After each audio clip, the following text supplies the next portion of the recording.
ભાવનગર લઠ્ઠાકાંડમાં વધુ એકનું મોત થતા સત્તાવાર મૃત્યુઆંક 9 પર પહોંચ્યો છે। હાર્દિકભાઈ હર્ષભાઈ કિલજીનું સારવાર દરમિયાન મોત થયું। સરટી હોસ્પિટલમાં સારવાર દરમિયાન ગુમાવ્યો જીવ।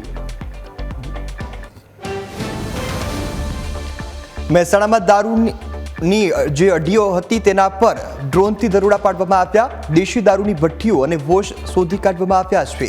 23,600 લીટર વોશ કબજે કરાયું। 190 લીટર દેશી દારૂ ઝડપાયો છે। કુલ 13 કેસ નોંધાયા।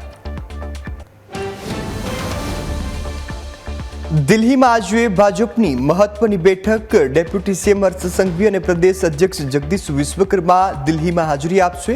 જાહેર જીવનમાં પીએમના 25 વર્ષના ઉપલક્ષમાં આગામી કાર્યક્રમને લઈ થશે ચર્ચા। વડોદરામાં ઢોર પાર્ટીના અધિકારી સાથે મારામારી કરનાર ઝડપાયો છે। નંદનવન સોસાયટી પાસે બની હતી ઘટના। ગોરવા પોલીસે 3 ઈસમોને ઝડપી લીધા। નસવાડીમાં નકલી જાતિના દાખલાનું કૌભાંડ ઝડપાયું છે। માત્ર ₹500માં બનાવતા નકલી જાતિના દાખલા ઝડપાયા છે। નસવાડી ટાઉન ખાતે બનાવી હતી નકલી ઓફિસ।